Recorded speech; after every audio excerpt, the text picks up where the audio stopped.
बोलो श्री गुरुदेव भगवान की। ओम जय गुरुदेवम जय गुरुदेव।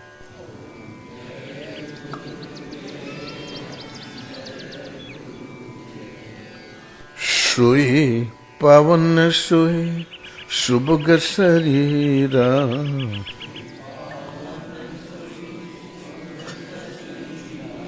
जो तन पाई भजिए रघुवीरा।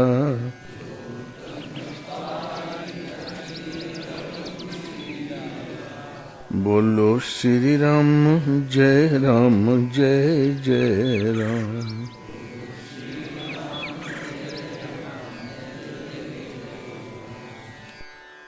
ब्रह्मानंदम परम सुखदम केवलम ज्ञानमूर्तिम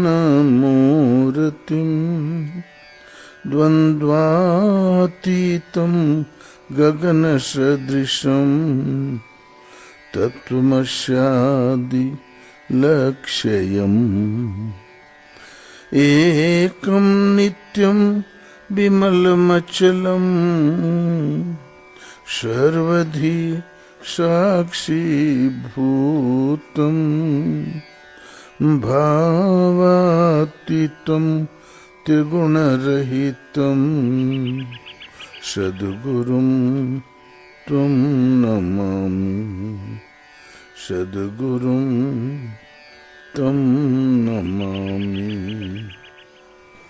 बोलो श्री गुरुदेव भगवान की जय। भगवान के विषय में सोचना, उनके गुण चरित्रों का गायन करना, नाम ये भी भजन के अंतर्गत आता है। हनुमान जो भरत से मिले तो उन्होंने कहा कि जासु विरह सोचो दिन राति। भरत रात दिन सोचते रहे राम के विषय में। रटहु निरंतर गुण गण पाती, निरंतर उनके गुणों की पंक्ति का स्मरण करते रहते हो। रघुकुल तिलक सुजन सुख दाता, आयऊ कुशल देव मुनि त्राता। ओ भगवान राम, देवताओं को शरण त्राण देने वाले प्रभु आगे। भरत ने सुना कि राम आगे। इतना सुनते ही भरत का सारा दुख दूर हो गया। एक मिनट पूर्व मृत्यु मांग रहा था भरत कि आज यदि शरीर बच गया तो मेरे ऐसा अभागा कौन। बीते अवधि रहस्य जो प्राण, अधम कवन जग मोहि समाना। आज 14 वर्ष पूरा होता है, समय बीता और प्रभु आज नहीं आए तो मैं प्राण त्याग दूंगा। वो प्राण त्यागने की स्थिति में खड़ा था। इतने में हनुमान पहुंच गए। हनुमान ने कहा, जिसके विरह में रात दिन भूलते रहते हो, गुण गणों की पंक्ति का चिंतन सुमरण करते रहते हो, वो प्रभु आ गए। इतना सुनते ही सुनत बचन विसरे सब दुखा, त्रिखावंत जिमि पाई पीऊखा। वचन सुनते ही सारा दुख दूर हो गया। एक गिलास पानी का प्यासा था, अमृत पा गया। इसी तरीके से हर भगत की यही दशा होती है। 11 वर्ष कुछ महीने की 2-1 महीने की उम्र में कृष्ण चले गए वृंदावन। गोकुल छोड़ के कंस मामा से भेंट करने, तो गोपियां सब रास्ते में लेट गई। कन्हैया, तुम्हारे बिना हम जी नहीं सकते, तुम रथ ऊपर से निकालो, हम मर जाएं, तुम जाओ। भगवान रथ से उतरे, समझाया बुझाया, अरे मैं तुमसे कभी दूर हो ही नहीं सकता, मैं तुम्हारे हृदय में वास करता हूं, मैं सदा तुम्हारे साथ रहूंगा। कैसी पागल हो गए हो, मैं तुम्हें छोड़ नहीं सकता, तुम मुझसे बिछुड़ नहीं सकती, और सुमरन करो, मैं आऊंगा। राधा मिली, उसको भी भगवान ने आश्वासन दिया, आगे बढ़ गए। आश्वासन महीना ही 15 दिन का था और गोपियां घबरा गई कि आया क्यों नहीं। राधा विकल हो गई कि आया क्यों नहीं कन्हैया। इधर उधर पूछने लगी। कहत को परदेसी की बात, कहत को तो बतावे, जो परदेश चले गए कन्हैया उनकी कोई हालचाल बता दो। कहत को परदेसी की बात। मथुरा वृंदावन गोकुल से अधिक से अधिक 10-15 किलोमीटर है। वह वहीं गए हैं। रोज ग्वाला दूध बेचने वहां जाया करते थे। राधा ठान लेती तो पहुंच जाती 2 घड़ी में लेकिन भगवान ने आश्वासन दिया कि तुम यहां प्रतीक्षा करना। ये आज्ञाकारी भगत थे, टेक पर मरने मिटने वाले गोपियां, राधा इत्यादि। तो जा तो नहीं सकती, आज्ञा का उल्लंघन होगा। तो अभी जहां तहां जे इधर उधर आंखें खोल के देखने लगी और जो ही दिखाई पड़ा उसी से पूछने लगी। परदेसी कन्हैया जो परदेश चले गए उनकी कोई बात हालचाल बताओ। कहत को परदेसी की बात। जब से बिछुरे नंद सांवरे, नहीं को आवत जात। कहत को परदेसी की बात। जब से नंद बाबा का वो करीबा बिछड़ गया, सांवरा माने काला ही होता है, तब से उधर से कोई आता भी नहीं जाता भी नहीं। अब कैसे पता लगाए? और दिन काटना मुश्किल हो गया।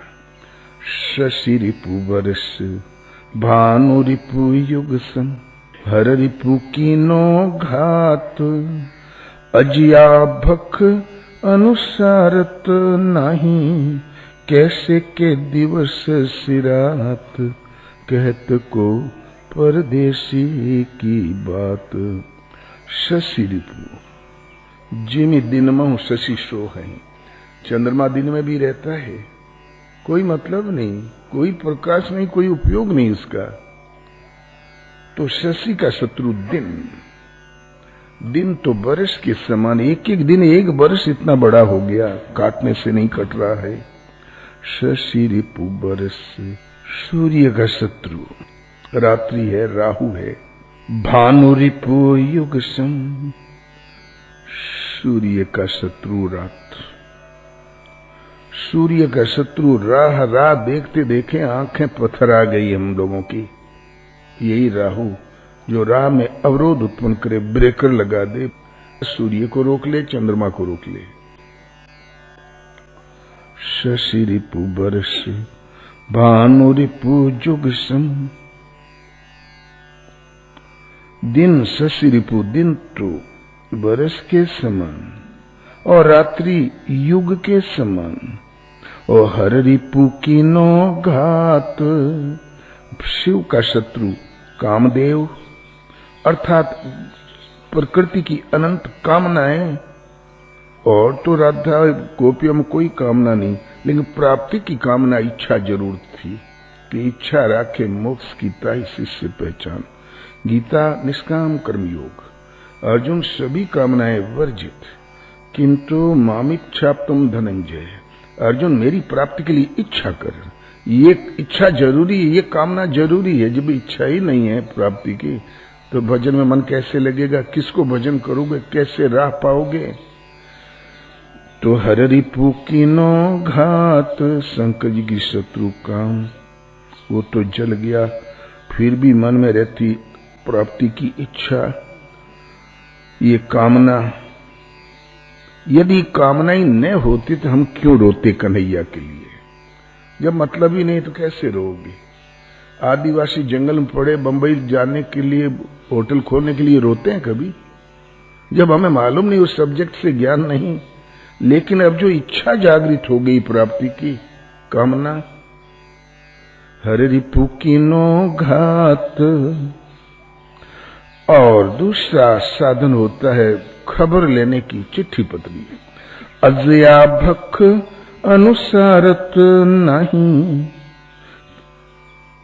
कैसे के दिवस सिरात कहत को परदेसी की बात। अजिया माने बकरी होती है, अजिया भक बकरियों का भक्षण होती है पाती। चिट्ठी पत्री भी तो कहीं से नहीं खटकती, दिखाई पड़ जाए, कुछ खबर मिले कि खाने को मिलता है कन्हैया को कि नहीं, माखन मिलता है कि नहीं, सेवा में कौन है। उन्हें चिंता थी कृष्ण की सुरक्षा की, कृष्ण के खान पान रहन सहन की। क्यों? प्रबंधक यहाँ गोपियां ही थी।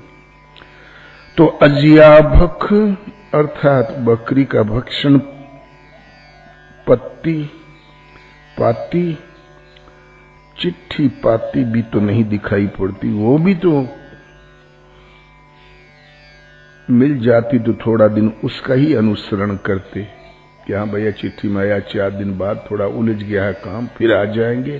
तो अजिया भख अनुसारत नहीं, अब वो भी ढांढस नहीं बंधा रहा है कि भाई चिट्ठी आ जाए, बोले धीरज दो, 10 दिन और छुट्टी दो।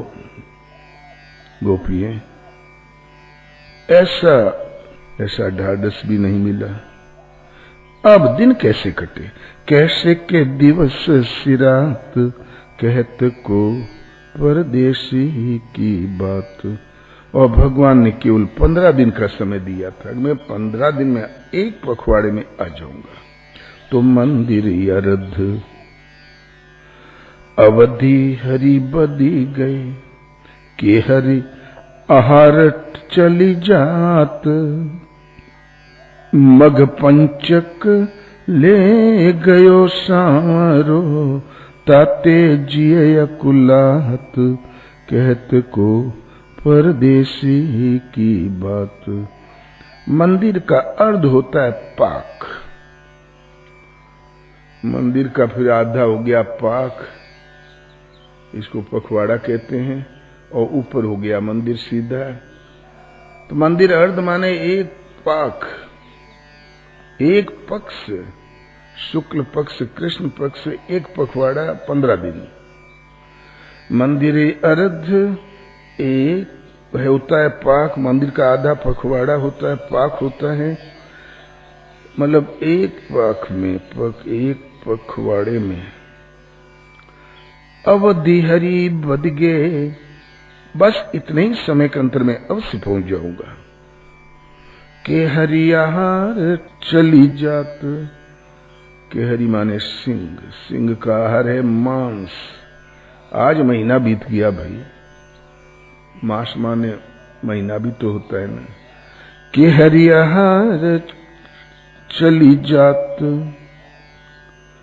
तो जाए तो जब इतना छलिया, इतना बात का झूठा बतछूट है, इतना छलिया तो क्यों पीछे पड़ी हो? बोले वो भी नहीं छूट सकता। मघ पंचक ले गयो सांवरो, ताते जिए कुलात। मघा नक्षत्र, मघा के बाद पूर्वा 2, उत्तरा 3, हथिया 4 और चित्रा 5। मघा से 5वां चित्रा नक्षत्र होता है। चित्रा अर्थात चित्तवृत्ति, हमारी चित्त को सांवरा बांध के अपने साथ ले गया। अब बगैर चित्त के, मगर मन के कोई कैसे जिएगा? इसलिए जी घबरा रहा है। किसी किसी का मन साथ छोड़ देता है, कपड़े फेंक देता है, नींद भी नहीं आती, पागल हो जाता है। चित्त भ्रम होते ही, बुद्धि का संतुलन खोते ही मनुष्य पागल हो जाता है। तो मघ पंचक, मघा नक्षत्र, मघा से 5वां होता है चित्रा, वो है चित्त को। मघ पंचक अर्थात मघवा 5वां चित्त को, चित्रा को, चित्त की चित्रण करने की जो क्षमता, उसको तो भगवान उस चित्तवृत्ति में चित्रित हो गए, दूसरा आ भी नहीं सकता। तो मघ पंचक ले गयो सांवरो, पंचम होता है चित्रा, चित्त, चित्त को सांवरा कैद करके अपने साथ ले गया नाथ के। अब बगैर चित्त के कोई कैसे जीवन, कैसे सोएगा, कैसे जागेगा। ताते जिया या कुलात, इसलिए हर समय जिया कुलाता रहता है। कोई तो बता दे, कहत को परदेसी की बात। अब जीने का मन नहीं, मन करता है जहर खा के मर जाइए आज। तो वेद नखत ग्रह जोरी अर्ध करी, सोई बनत अब खात। सूर श्याम बिनु बिकल राधिका, कर्मी जत पछतात। कहत को परदेसी की बात। वेद 4, नक्षत्र 27 और ग्रह 9, कुल जोड़ हो गई 40। और 40 का आधा कर दो तो कितना हुआ? 20। तो वेद 4, नक्षत्र 27, 28, 29, 30 और 31, ग्रह 9, 40, इन सब को जोड़ के अर्ध करो 20। वेद नखत ग्रह जोरी अर्ध करी, सोई बनत अब खात। 20 अर्थात 20 खाते बन रहा है अब, और कोई रास्ता बचा ही नहीं। वही हमें इस चिंता, इस घुटन, इस घुलन से मुक्ति देगा। कभी कभी बहुत सी दुखी हो जाती माई लोग तो उठा के खा लेती है। राधा प्राण त्यागने को तैयार। सोई बनते अब खात, अर्थात 20 खाते बन रहा है, तभी पिंड छूटेगा इस दुख से। शूर श्याम बिनु बिकल राधिका, कर्मी जत पछतात। श्याम के बिना राधा बिकल, बेचैन, हाथ मल रही और पछता रही है। कहत को परदेसी की बात। मानस में आता है, कागभूषण ने अपना परिचय गरुड़ से देते हुए कहा, भयं दुकाल विपत्ति बस तब मैं गयों विदेश। तो अमेरिका नहीं चले गए थे, फैजाबाद अयोध्या से लेके गयों उज्जैनी, सुनोर गारी दीन मलिन दरिद्र दुखारी, उज्जैन चले गए थे। वो स्टेट दूसरी थी, उज्जैन का राजा दूसरा था, तो ये हो गया परदेश। तो वो कंस की राजधानी थी ना। विदेश की, परदेश की परिभाषाएं बड़ी करीब करीब थी। यहां से देश निकाला मिला तो रीवा चला गया, परदेश। उनको मिला तो यहां चला आया, परदेश। तो कहत को परदेसी की बात। हालांकि था 16 किलोमीटर, परदेश हो गया, अमेरिका हो गया। भगवान ने जो शर्त दे दी कि प्रतीक्षा करो, उस समय प्रतीक्षा में राधा चिंतन में, मनन में, गुणानुवाद में लगी ही रह गई। परिणाम ये निकला, जब भक्तों की परीक्षा हुई तो राधा सर्वोपरि भक्त की लिस्ट में आ गई। सर्वोपरि भक्त। कृष्ण के जितने भी भगत थे उनमें पहला नंबर अर्जुन का नहीं था, एक उतत्य था उसका। पहला नंबर रुक्मणी सत्यभामा का नहीं था, राधा और गोपियों का। एक समय महारानी रुक्मणी को ये आभास हुआ कि मेरे ऐसा भक्त शिरोमणि कोई नहीं, और इस कमजोरी का पता नारद जी को लग गया। तब नारद ने कहा, रुक्मणी जी आप कारण नाज कर रही हैं। भगवान कृष्ण के हृदय में जो स्थान गोपियों का है, राधा इत्यादि का है, उसका 10वां अंश भी आप पटरानियों का नहीं है।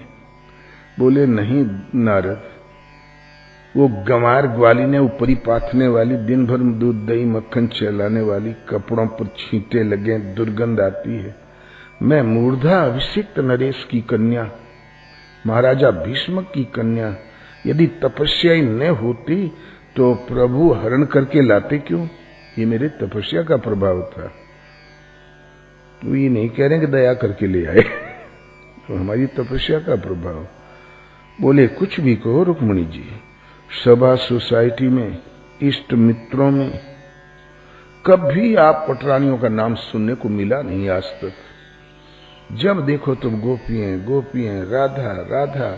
जब कृष्ण गोपियों का नाम ले ले तो अश्रु स्रवित हो जाते हैं, कंठ अवरुद्ध हो जाता है। आप पटरानियों का नाम सुनने में आया तो नहीं आज तक। बस नारदी थे, चाबी भर दिया, झगड़ा लगा दिया।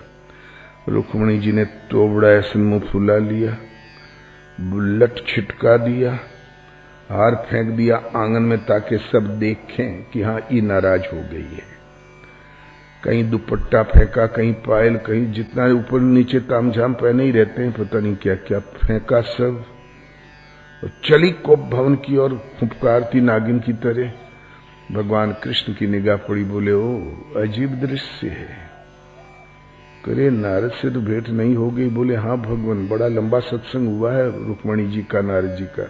बोले तब जल्दी करो, कुछ कंबल लाओ, एकाध रजाई लाओ। ओढ़ के सो गए। और बचपन से तो ड्रामा किए थे, कोनो दवाई छुआ दिया, बुखार चढ़ गया, शरीर पूरा लाल हो गया। वैद्य डॉक्टर सब असफल, नहीं बचेंगे, प्राण संकट में है। यूं समझो प्राण अब है ही नहीं, जयपल है आपके साथ। तब रुक्मणी सोची, जिनके लिए मैं को भवन में जा रही हूं, जिनको मनाने के लिए वो तो अब तब लगा, वैद्यों ने जवाब दे दिया पहले वो ठीक हो जाए तब को भवन में जाऊंगी। चली आई ड्रेस पहन के। नारद भी भागते हुए आए। प्रभु हुआ क्या? बोले नारद मैं भाग्यशाली हूं, अंतिम क्षणों में आप ऐसे महापुरुष मेरे पलकों के सामने हैं। मैं भाग्यशाली हूं, अंतिम समय है नारद। बोले अरे ऐसा मत कहें, कोई तो उपाय। बोले ना, ये बंगाल का मस्तिष्क ज्वर हो गया है, इसका भी इलाज निकला ही नहीं, मौत छोड़ के कुछ नहीं। तो बोले अच्छा भगवान ना, कोई तो उपाय होगा। बोले उपाय तो नहीं, इलाज तो नहीं है, उपाय है, लेकिन वो भी मेरा इतना तकदीर कहां कि उपाय सिद्ध हो जाए, सफल हो जाए। बोले क्या है? तो बोले मुझ में श्रद्धा रखने वाली कोई रानी अथवा कोई भी अपनी पवित्र चरण धूली दे दे, वो मैं अपने सिर पे मल दूं, उस पुण्य से प्राण बच सकते हैं नारद। दवाई तो, इलाज तो नहीं बचा। तुरंत नारद घूम गए रुक्मणी की तरफ, सत्यभामा जामवंती की तरफ। भगवान जिएंगे, भगवान रहेंगे, खुशी मनाओ, लाओ चरण धूली। सब पीछे हट गई। इनकी चरण धूली हमारे सिर पर, अपनी क्षुद्र धूल इनके सिर पर डालने को कैसे दे दे? उससे हमारा परलोक नष्ट हो जाएगा। तो नारद कह रहे परलोक मर जाएंगे तो रडापा झेलना पड़ेगा। बोले नारद जी मृतलोक है, कर्मों का लिखा तो भोगना ही पड़ता है। नहीं दिया तब भगवान ने और भी टेढ़ा मेढ़ा मुंह बनाया, जैसे अब प्राण गए कि तब। बोले नारद वृंदावन चले जाओ, शायद किसी को मुझ पर तरस आ जाए, दया आ जाए, जल्दी करो। सीधे नारद वृंदावन पहुंचे, करील के कुंजों में, राधिका के संरक्षण में। गोपियां उस समय कीर्तन में तन्मय होकर भजन कर रही थी। कीर्तन हे कृष्ण, हे गोविंद, हे मोहन, हे मुरारी। एक आध घंटा ही भी जरूरी होता, भजन की लड़ी कड़ी है। नारद को देखा, खड़ी हो गई सब, सादर प्रणाम किया। बोले देव ऋषि आप भ्रमणशील है, कहीं हमारे कन्हैया को देखा? बोले देखा। कैसे हैं कन्हैया? उन्हें माखन मिलता है कि नहीं? उनकी देख रेख कौन कर रहा है? बोले अभी तो ठीक है, लौट के जाने पर भेंट हो भी सकती है, नहीं भी हो सकती है। उन्हें हो गया मस्तिष्क ज्वर, डॉक्टरों ने जवाब दे दिया कि नहीं बचेंगे। तो रुक्मणी राधा बोली फालतू बात नहीं नारद जी, कोई सेवा हो तो बताइए। बोले चरण धूली मांगा है। लगी गोपियां चरण, वो रमण रेती, रेती तो पहले ही से थी वृंदावन में, वो रमण रेती में लगे पांव पीटने सब गोपियां कि बगैर चरण छुआ करने चला जाए, अन्यथा इन महापुरुष को मिट्टी ढोना पड़ेगा, हमें पाप लगेगा। आज्ञा पालन में कोई दोष नहीं, कोई चिंता नहीं। ठोक ठाक के चीनी वाला बोरा भरा सिल के सब ने उठा के महाराज के सिर पे रख दिया। बोले जाओ ले चरण धूली। तो नारद ही ठहरे, बोले अरे भगवान इस चरण धूल को अपने सिर पे रखेंगे, तुम लोगों की चरणों की धूल को, उससे तुम लोगों का परलोक नष्ट हो सकता है, तुम रो नरक भी जा सकती हो। राधा ने कहा नारद जी प्रभु जी हैं, खुश रहें, ऐसी प्रसन्न मुद्रा में मुस्कुराते हुए दुनिया का, संसार का, जनमानस का कल्याण वैसे ही करते रहे जैसे करते आए, सदा रहें। हम अनंत काल तक रो नरक में पड़ी रहे, लेकिन हमारे प्रभु जी है। व्यर्थ की बातों में समय नष्ट मत करो नारद जी, जितना आप बातों में समय नष्ट करते हो उतना ही मेरे प्रभु को वहां कष्ट होता होगा, जल्दी जाओ। अभी बीणा ढोने वाले बाबा जी, चीनी का बोरा तो कभी उठाया ही नहीं था सिर पर, कोई पल्लेदार तो थे नहीं, भेंट हो गई चीनी वाले बोरा, वो भी मिट्टी। पहुंच गए किसी तरीके से वृंदावन, गर्दन टेढ़ी हो गई, पसीना में लथपथ, ले जाके पटका, बोले ले अपन चरण धूली। भगवान उछल के खड़े हो गए, सारा गर्दा अपने ऊपर डाल लिया। बोले नारद इन पटरानियों का, गोपियों का क्या मुकाबला। गोपियां मेरी आत्मा है, मैं उनमें हूं, वो मुझ में है। मेरी चरण धूली उनकी चरण धूल है, उनकी चरण धूल मेरी चरण धूल है, वो मेरे स्वरूप में स्थित है।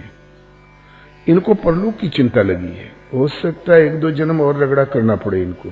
भला गोपियों से इनका, इन साधारण शुद्ध भक्तों का कौन मुकाबला। रुक्मणी जी की गर्मी ही ठंडी हो गई। पहले तो भक्त शिरोमणि बन के घुमा करती थी, पोजीशन बना के, चाय पानी कुछ नहीं देख के संत जी 10 बार कहते तो सारे चेला आकड़ जाएंगे हमारे यहां।